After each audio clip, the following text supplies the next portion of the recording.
So Cork and Tipperary draw here in Thurles, 22 points Tipperary, 216 to Cork. Finished out a very exciting game. Cork hitting the post right at the end through Patrick Horgan. A brilliant attempt from near the sideline after a quick puck out from Patrick Collins, who was brilliant with that all day. And obviously the Cork backs excellent at working it up the field as well. But Patrick Horgan hit his long range shot, hit off the post, came down. Cathal Barrett got it out initially. Then Paddy Maher turns around, feeds Ronan Maher, who has a shot from distance. And it's excitement, but the ball just drops short and goes wide. So that was actually probably a lot of the story for Tipperary throughout this. Really wasteful with the shooting, just time after time, hitting very, very poor attempts. In the second half, 10 points, but so many wides. I haven't actually counted them up, but I will for the Monday show. But so many wides. I just wonder with Cork, scoring 216, despite having so much of the play and troubling Tipperary with the way they carried the ball, especially early on in the first half and at times in the second half. They're going to be very disappointed with just putting that up because they look so potent. Robbie O'Flynn going off in the first half, of course, didn't help them. But what I wonder is the way they're working the ball out from the back.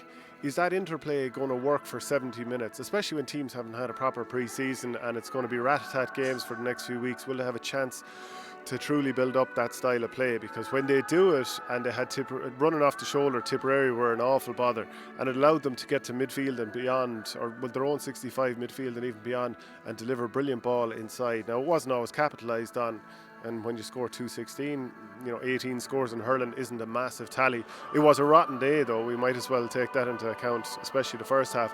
But I just wonder for 70 minutes, is that style of play going to work, especially if you're going to be playing Limerick in an All-Ireland semi-final and the pace and athleticism they have and their great setup.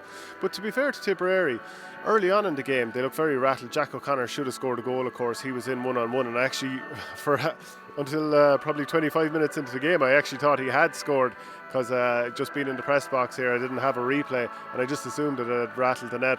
But Tim O'Mahony did get a goal then on the 9th or 10th minute. He was really, really good in terms of his athleticism. He ran Tipperary ragged at times, caught a great high ball, actually, and caught a great one or two in the second half as well. If he can continue to grow in stature and be really consistent, like we always see snippets of how good he is, but if we can see it consistently, he can be a huge weapon for them. And I talked about how Cork worked the ball really well to their inside line at times. Again, much like watching Tipperary against Limerick last week, there's a real lack of pace around the team, especially this week. I thought there was even less pace around the team. And the delivery to the inside forward line. I mean, the way the team started out, the attack line inside was John Bubbles O'Dwyer, John McGrath, and Willie Connors sparking off him. And at times it was just like hanging ball going in with no real thought of where it's going. Maybe the movement wasn't good enough for the lads who were outside looking to deliver it in.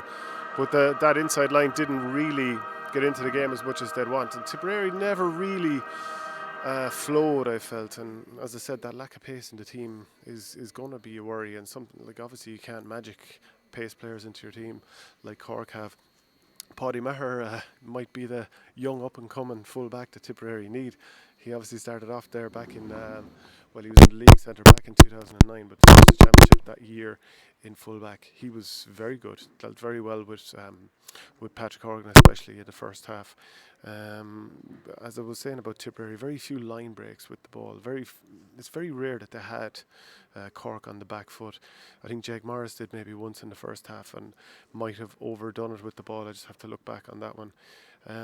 But with Cork having Tipperary so upset early on and running through and blazing through the centre, it was notable to hear some of the selectors telling the players in the half-back line to not get dragged so far up with the puck outs and to sit and pull back to midfield, and they definitely did that. And that definitely upset Cork because early on in the second half, they couldn't even create anything. In that period just before the second water break, so, give or take 20 minutes, maybe 18 minutes, something like that, they only created 5 chances. And if it wasn't for the goal that was converted by Patrick Horgan, Cork would have been very much struggling for scores. Between the half-time and the 54th minute, they created just 5 chances but got 1-2 off it, which meant that they were more productive than Tip, who'd scored just 3 out of 10 in that period. But Tipperary missed an awful lot of chances late on. Cork had a couple of good cameos again from different players. Alan Connolly came on, who scored 2 goals against Waterford. He got himself a score late on, catching a great high ball and knocking it over the bar. He also won a free a little while before that when Paddy, Maher and Cathal Bart held him up. But I think plenty to think. Tipperary have plenty to think about going into the next few rounds, and obviously into Munster after that. Cork do well. That's two draws in a row for Tipperary, so to not be losing is no harm either. And as the game went on towards the end, Barry Heffernan stood up. Thought Ronan Maher did okay towards the end. But just the ball not sticking inside and not good ball going in either, unlike Cork. But then again, if Cork are doing those things right and they're only putting up 216, that's a little bit of a worry too. But we wondered, would they have the dog in them for a fight on a dirty day? And Cork pretty much did. I mean, they weren't perfect, but they certainly weren't perfect. And both teams, they're only back a few weeks, second game in the space of a week after being out for so long. I think both teams take something from the game, and they weren't blown away by themselves either.